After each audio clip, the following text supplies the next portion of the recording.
नमस्कार दोस्तों, एमर्स क्लासेज में आपका स्वागत है। आज हम मानव नेत्र से रिलेटेड दूसरे वीडियो को लाए हैं। आप लोग आज डायग्राम को नहीं देख रहे होंगे, लेकिन आज हम उस टॉपिक को लाए हैं जहां से बोर्ड में प्रश्न बार बार पूछा जाता है। हर साल, मतलब कि लगभग में हर साल इस टॉपिक से प्रश्न जरूर ही पूछा जाता है, चाहे वह 2025 हो, चाहे 2026 हो, या फिर किसी भी ईयर को उठा को देख लीजिए, यहां से प्रश्न पूछा ही पूछा जाता है। और हम पहले ही बता दिए हैं कि हम जो सीरीज ला रहे हैं इसमें सिर्फ हम इंपोर्टेंट टॉपिक को ही चर्चा करेंगे। हम वैसे टॉपिक को चर्चा नहीं करेंगे जिससे आपको नुकसान हो। अगर आप साइंस में एक बढ़िया नंबर लाना चाहते हैं, अगर आप चाहते हैं कि साइंस में मेरा 90+ आए, या फिर आपको 100 में 100 नंबर चाहिए, तो इस टॉपिक को आप नजरअंदाज नहीं कर सकते। तो चलिए, आज हम इंपोर्टेंट टॉपिक को लाए हैं जिसका नाम है दृष्टि दोष। सबसे पहले दृष्टि दोष कहां होता है, तो आप लोग जानते हो कि दृष्टि दोष मानव नेत्र में होता है। लेकिन जानेंगे आज हम कि आखिर क्या यह दृष्टि दोष कैसे होता है। आप लोग बहुत सारे व्यक्तियों को चश्मा पहनते हुए देखे होइएगा। वैसे हम भी चश्मा पहने हुए हैं, लेकिन हमारे अंदर दृष्टि दोष नहीं है, इसमें किसी प्रकार का लेंस नहीं है। हम इसलिए पहने क्योंकि यह किसी प्रकार से लाइट का इफेक्ट हमारे आंखों को खराब ना करे। लेकिन बहुत सारे व्यक्ति लेंस वाले चश्मा को पहनते हैं। चलिए आज समझेंगे कि दृष्टि दोष है क्या, यह कितने प्रकार के होते हैं, और आप लोग वीडियो में बने रहिए। दोस्तों, इस टॉपिक को आज हम यहीं पर याद करने वाले हैं। अगले 20 मिनट में पूरे टॉपिक को हम यहीं पर याद करने वाले हैं, यह मेरा वादा है। देखते चलिए आप लोग। चलिए समझते हैं आखिरकार दृष्टि दोष होता क्या है। दृष्टि दोष होता क्या है, तो दृष्टि दोष का यहां पर एक परिभाषा देख रहे होंगे। कई कारणों से जब कोई व्यक्ति निकट स्थित वस्तु या दूर स्थित वस्तु का प्रतिबिंब रेटिना पर बनाने की क्षमता को खो देता है, तो मानव नेत्र में उत्पन्न इस प्रकार के दोष को दृष्टि दोष कहते हैं। यह तो एक लंबा चौड़ा परिभाषा हो गया, लेकिन चलिए इस परिभाषा को हम लोग बढ़िया से याद करते हैं। दृष्टि दोष जो होता है कई कारणों से हो सकता है। आप लोग देखते हुए कई कारणों से, मतलब किसी बीमारी के कारण हो सकता है, या फिर हो सकता है किसी बाहरी आघात की वजह से हो सकता है, या फिर बहुत सारा कारण है जिसके वजह से दृष्टि दोष हो सकता है। हो सकता है कि बढ़ते उम्र के साथ साथ देखने को मिल सकता है। तो दृष्टि दोष कई कारणों से हो सकता है। कई कारणों से जब कोई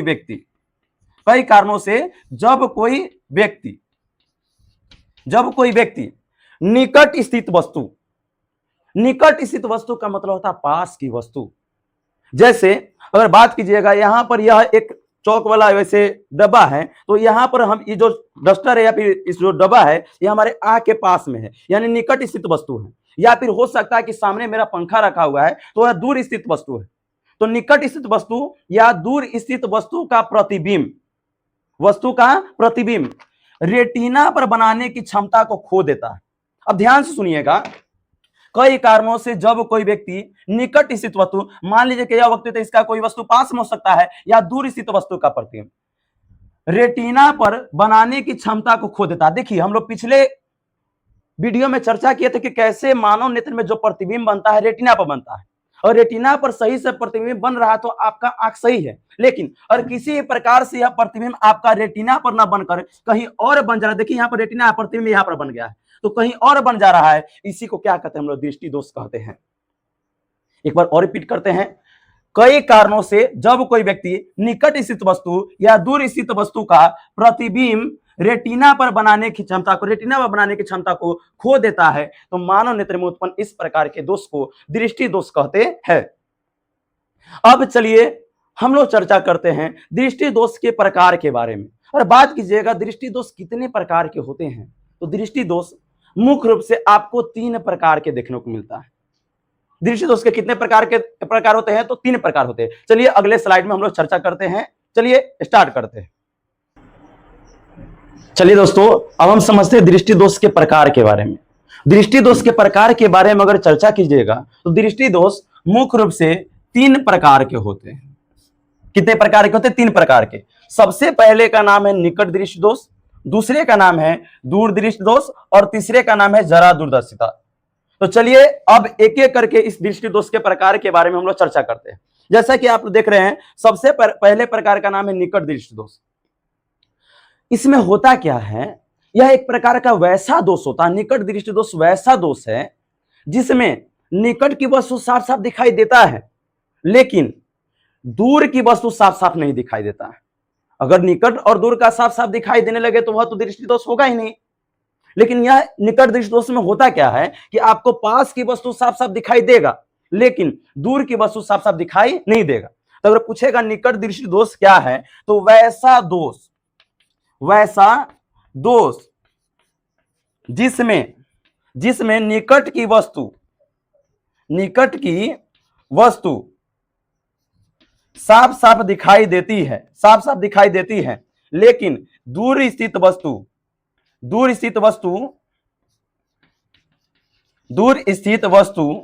साफ साफ दिखाई नहीं देता है, तो मानव नेत्र में उत्पन्न इस प्रकार के दोष को निकट दृष्टि दोष कहते हैं।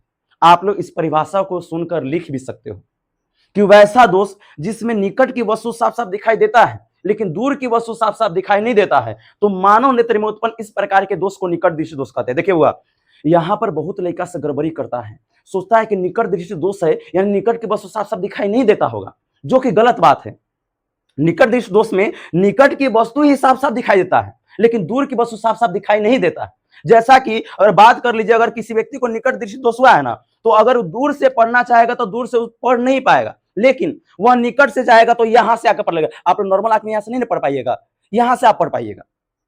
मतलब नॉर्मल आंख एक होता है 25 सेंटीमीटर से कम की वस्तु को साफ साफ नहीं देख सकता है, लेकिन जिसमें निकट दृष्टि दोष हो जाएगा तो उसको 25 सेंटीमीटर से कम सेंटीमीटर की वस्तु भी साफ साफ दिखाई देगा। यानी यहां से आपको पढ़ने नहीं पढ़ पाइएगा। लेकिन अगर आपके अंदर निकट दृष्टि दोष होता था, पास की वस्तु आप पढ़ पाइएगा लेकिन दूर की वस्तु पढ़ पाइएगा नहीं। समझ में आ रहा है? तो चलिए अब आगे चलते हैं। यानी इसमें क्या होगा कि अगर कोई व्यक्ति है तो इसमें यह क्या करेगा, निकट यानी पास रखी वस्तु को साफ साफ देख लेगा लेकिन दूर रखी वस्तु को साफ साफ देख नहीं पाएगा। तो इस प्रकार के दोष को क्या कहते हैं, निकट दृष्टि दोष कहते हैं। अब चलिए थोड़ा चर्चा कर लेते हैं हम लोग दूर दृष्टि दोष में। तो अब इसका परिभाषा जस्ट अपोजिट हो जाएगा। क्या हो जाएगा? दूर दृष्टि दोष में क्या होगा, दूर की वस्तु साफ साफ दिखाई देगा लेकिन पास की वस्तु साफ साफ नहीं दिखाई देगा। यानी इसको परिभाषित कैसे करेंगे, वैसा दोष जिसमें दूर की वस्तु साफ साफ दिखाई देता है लेकिन निकट रखी वस्तु साफ साफ दिखाई नहीं देता है, तो मानव नेत्र में उत्पन्न इस प्रकार के दोष को क्या कहते हैं, दूर दृष्टि दोष कहते हैं। अगर पूछेगा दूर दृष्टि दोष क्या है, तो इसमें क्या होगा, दूर की वस्तु तो साफ साफ दिखाई देगा लेकिन निकट रखी वस्तु साफ साफ दिखाई नहीं देगा। तो मानव नेत्र में उत्पन्न इस प्रकार के दोष को दूर दृष्टि दोष कहते हैं।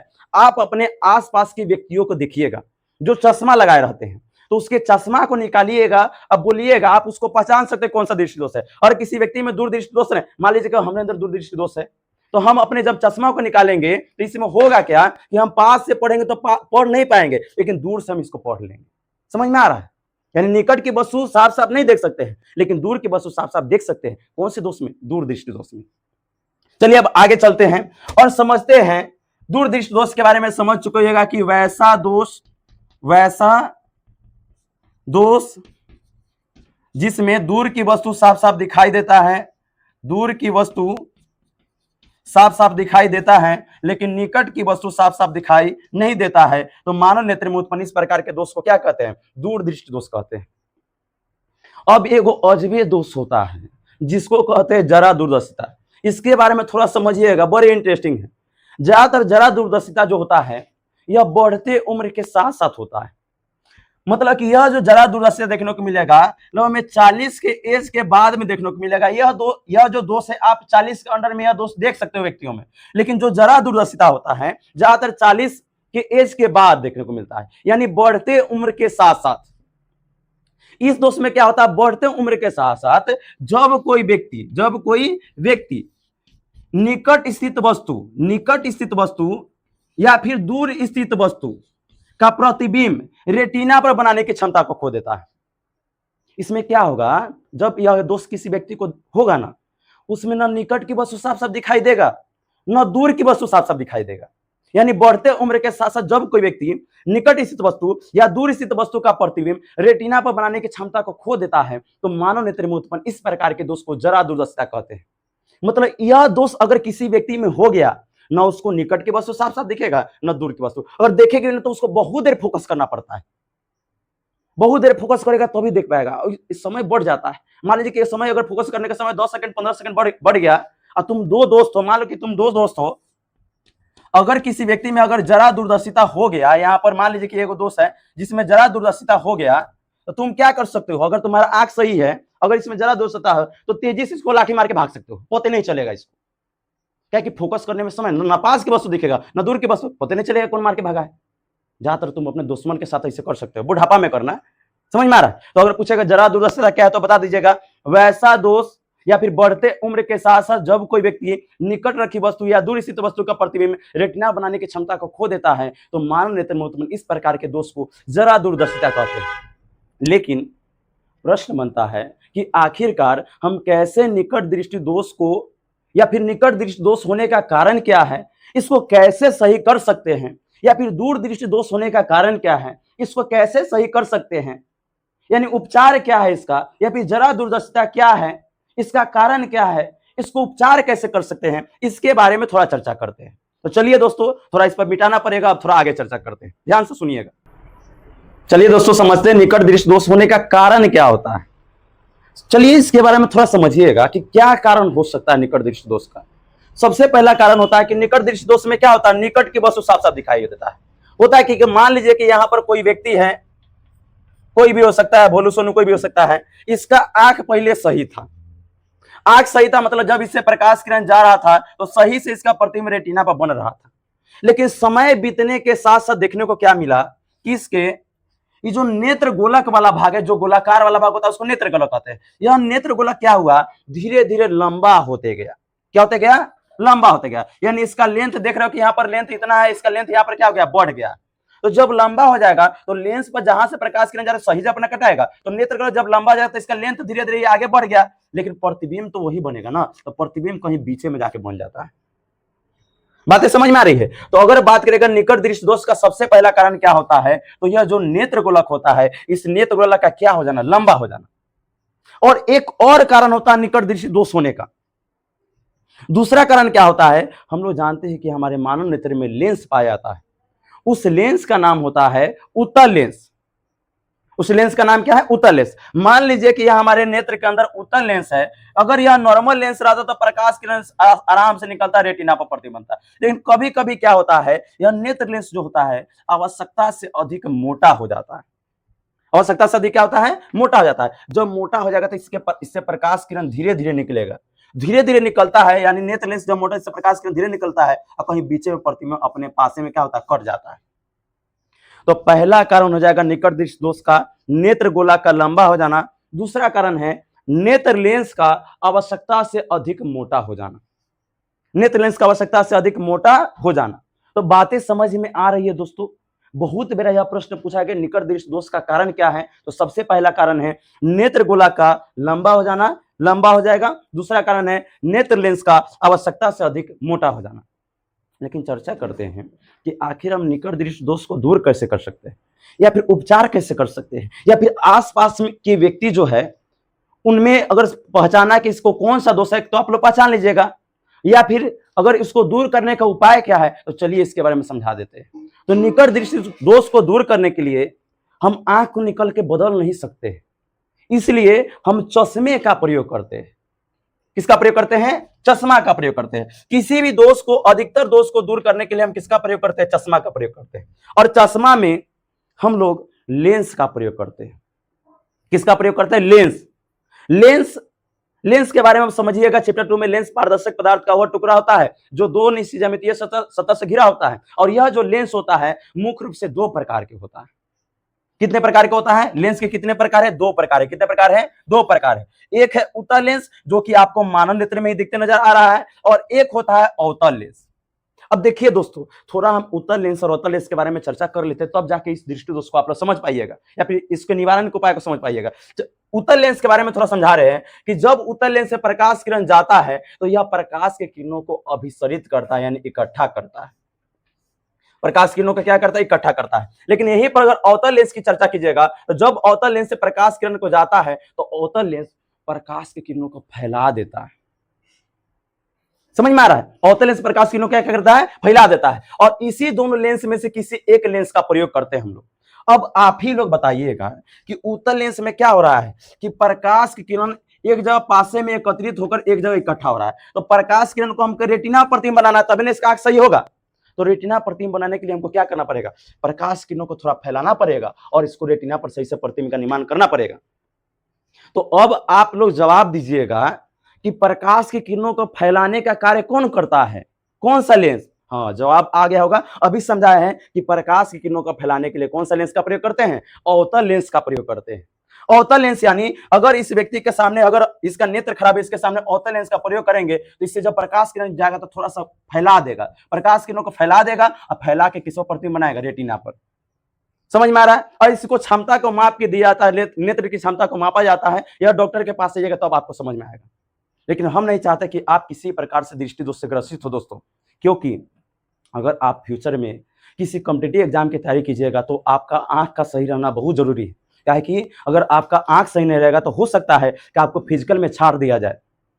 समझ में आ रहा है? इसलिए नेत्र एक बहुत ही कोमल अंग होता है, इसको सही ढंग से रखिएगा, इस पर ध्यान दीजिएगा। ज्यादातर यह आंख जो खराब होता है यह तो आघातों की वजह से होता है, या फिर किसी बीमारी की वजह से हो सकता है, या फिर कोई बाहरी कारण, जैसे आप लोग दिन भर मोबाइल देखते हो, मोबाइल के लाइट से भी बहुत सारा रे निकलता है जो हमारे नेत्र को प्रभावित करता है। चलिए अब आगे समझते हैं और समझते हैं दूर दृष्टि दोष के बारे में। दूर दृष्टि दोष में क्या होता है, दूर की वस्तु साफ साफ दिखाई देता है। मान लीजिए कि किसी व्यक्ति का ये सही आंख था तो इसका प्रतिबिंब सही से रेटिना पर बनेगा। अब देखिए, सबसे पहले इसके कारण को समझ लेते हैं। देखिए, इसका नेत्र गोलक पहले सही था, लेकिन होता क्या है, कई कारणों से यह नेत्र गोलक जो होता है आवश्यकता से अधिक छोटा हो जाता है। देखिए, इसका लंबाई ज्यादा है लेकिन इसका लंबाई क्या हो गया, कम हो गया, यानी आवश्यकता से अधिक क्या होता है, छोटा हो जाता है। जब छोटा हो जाएगा तो इसका प्रतिबिंब का निर्माण यहां बन रहा था, लेकिन छोटा गया तो प्रतिबिंब का निर्माण वही ना बनेगा जहां पर बनना था, दूर जाकर प्रतिबिंब बनता है। समझ में आ रहा है? तो अगर पूछा जाएगा दूर दृष्टि दोष का कारण क्या है, तो सबसे पहला कारण है नेत्र गोला का छोटा हो जाना, नेत्र गोला का छोटा हो जाना। अब दूसरे कारण के बारे में थोड़ा चर्चा करते हैं। अब मान लीजिए कि जब निकट दृष्टि दोष में नेत्र लेंस मोटा हो रहा था तो यह नेत्र लेंस क्या पतला नहीं हो सकता है? तो जब पतला होगा तो तेजी से प्रकाश किरण गुजरेगा और तेजी से जाकर दूर प्रकाश किरण कटेगा। समझ में आ रहा है? तो नेत्र लेंस पतला भी हो सकता है। तो नेत्र लेंस का पतला हो जाना भी दूर दृष्टि दोष का क्या होता है, कारण होता है। तो निकट दृष्टि दोष का कारण क्या था, नेत्र गोला का लंबा हो जाना, लेकिन दूर दृष्टि दोष का कारण क्या है, नेत्र गोला का आवश्यकता से अधिक छोटा हो जाना। निकट दृष्टि दोष का कारण दूसरा क्या था, नेत्र लेंस का आवश्यकता से अधिक मोटा हो जाना। दूर दृष्टि दोष का दूसरा कारण क्या है, नेत्र लेंस का आवश्यकता से अधिक पतला हो जाना। निकट दृष्टि दोष को दूर करने के लिए हम अवतल लेंस का प्रयोग करते हैं, तो दूर दृष्टि दोष को दूर करने के लिए कौन सा लेंस, दो ही लेंस है, एक लेंस बचा, कौन, उत्तल लेंस। देखिए, और इसे इसके पीछे रीजन को समझ लेते हैं। मान लीजिए इसका नेत्र गोलक लंबता अब गोलाकार वाला भाग को हम थोड़ी टेढ़ा करेंगे, उसको सही करेंगे, चश्मे का प्रयोग करते हैं। और चश्मे में जो लेंस का प्रयोग करते हैं उस लेंस का नाम है उत्तल लेंस। कौन सा लेंस, उत्तल लेंस। मान लीजिए ये प्रकाश दूर जा रहा है तो प्रकाश किरणों को हम ऑब्जर्व करने वाला ना खोजेंगे जो एक जगह इकट्ठा करे। यहां पर प्रतिबिंब बनाता है, इसको प्रतिबिंब को यहां पर बनाना है, यानी कोई ऐसा लेंस जो प्रकाश किरणों को इकट्ठा करता हो, तो प्रकाश की किरणों को इकट्ठा करने का कार्य कौन करता है, उत्तल लेंस करता है। तो जब इस दृष्टि दोष वाले व्यक्ति में हम सामने चश्मे में जब उत्तल लेंस का प्रयोग करेंगे तो यहां से जब प्रकाश किरण जाएगा तो प्रकाश किरणों को यहां पर थोड़ा इकट्ठा करेगा और यहां पर जाकर सही से रेटिना प्रतिबिंब का निर्माण होगा। यानी दूर दृष्टि दोष को दूर करने के लिए कौन सा लेंस, उत्तल लेंस। लेकिन बार बार देखते हैं कि 10वीं क्लास के बच्चों में यहां पर बहुत ज्यादा दिक्कत होता है, जल्दी भूलिए जाता है। तरह तरह के जीव जंतु होते हैं, तरह तरह के इंसान होते हैं, किसी का सेरिब्रम सही से विकसित नहीं होता तो बार बार भूल जाता है। तो चलिए अब हम समझते हैं निकट दृष्टि दोष को या फिर दूर दृष्टि दोष को कैसे उपचार को याद करने का ट्रिक, या फिर कौन किसमें किस लेंस का प्रयोग करते हैं, इसके ट्रिक को जानते हैं, ट्रिक के माध्यम से समझते हैं और थोड़ा सा फॉलो कर लीजिएगा तो आप लोगों को गलती नहीं होगा। देखिए, हम जानते हैं कि लेंस दो ही प्रकार का है, एक है उत्तल लेंस और दूसरा है अवतल लेंस। दो ही प्रकार का है, एक है उत्तल लेंस और दूसरा है अवतल लेंस। तो समझिएगा, हम एक को याद कर लेंगे तो क्या दूसरा अपने आप याद हो जाएगा कि नहीं हो जाएगा। देखिए, आप लोग अभी पढ़े हो कि दूर दृष्टि दोष को अगर दूर करना है तो इसके लिए कौन सा लेंस, उत्तल लेंस। कौन सा लेंस, उत्तल लेंस। अब इसको कैसे याद रखिएगा, आप लोग मन में पढ़िएगा दूर, पढ़िए तो मन में दूर, पढ़ रहे हो, दूर दूर, दूर में क्या रहा है, ऊ, क्या रहा है, ऊ, दूर में क्या रहा है, ऊ से कौन सा लेंस, उत्तल लेंस। कौन सा लेंस, उत्तल लेंस। तो आपको समझ में जरूर आ रहा होगा दोस्तों कि दूर दृष्टि दोष को दूर करने का उपाय क्या है। तो क्या उपाय है, कौन से लेंस का प्रयोग करेंगे दूर दृष्टि दोष में, उत्तल लेंस। कौन सा लेंस, उत्तल लेंस। और निकट दृष्टि दोष में अपने आप कौन सा लेंस, अवतल लेंस। लेकिन अब थोड़ा समझते हैं जरा दूरदर्शिता में। हम सुने थे कि जरा दूरदर्शिता का परिभाषा क्या पढ़े हैं कि बढ़ते उम्र के साथ साथ जब कोई व्यक्ति निकट स्थित वस्तु या दूर स्थित वस्तु का प्रतिबिंब रेटिना पर बनाने की क्षमता को खो देता है, तो मानव नेत्र में उत्पन्न इस प्रकार के दोष को क्या कहते हैं? जरा दूरदर्शिता कहते हैं। मतलब जरा दूरदर्शिता में क्या है? इसमें निकट दृष्टि दोष भी है और दूर दृष्टि दोष भी है। तो क्या हम दो को चश्मा लेके चलेंगे, एगो निकट वाला एगो दूर वाला? ऐसा कीजिए क्या? हो सकता है कि एगो चश्मा भुला जाए तो आप दूर की वस्तु देख ही नहीं पाएगा, या फिर दृष्टि दोष है तो दो को चश्मा रखना पड़ेगा? नहीं, वैज्ञानिकों ने दिमाग लगाया और क्या किया कि चश्मे में जिस व्यक्ति को दूर दृष्टि दोष था ना, चश्मे में एक तरफ अवतल लेंस या फिर किसी लेंस को फिक्स किया, एक तरफ उत्तल लेंस, एक तरफ अवतल लेंस, एक तरफ उत्तल लेंस, यानी दो लेंस का प्रयोग हो रहा है। इसी को कहते हैं द्विफोकल लेंस। द्विफोकल का मतलब कितना होता है? दो लेंस। क्या होता है? दो लेंस। यानी जरा दूरदर्शिता के निवारण के लिए चश्मे में कौन सा लेंस होता है? कौन से लेंस का प्रयोग किया जाता है? द्विफोकल लेंस का प्रयोग किया जाता है। और ज्यादातर ये बढ़ते उम्र के साथ होता है। देखिएगा, आसपास में देखिएगा, नहीं होगा तो आप लोग प्रयोग कीजिएगा। आसपास में अगर आपकी दादी उदी मरने वाली होगी ना, अभी जिए कुछ दिन, जब मरने वाली होगी 80-90 के बाद में, तो उनके पास जब मरने के पूरा कगार पर होगी तो जाके पूछिएगा, दादी हमको पहचान रही हो? तो देखिएगा कुछ समय तक दादी फोकस करती है। अगर उनका आंख चलने लायक है तो ठीक है, थोड़ा देर फोकस करती है, फोकस करने के बाद में बताती है कि तू हमारा पोता है या फिर पोती है। आप लोग इस प्रयोग को जरूर कीजिएगा और देखिए कि आपकी दादी में दृष्टि दोष है कि नहीं है। उसके बाद में हो सकता है कुछ समय के बाद में आपको भोज खाने का मौका मिल जाए। धन्यवाद दोस्तों।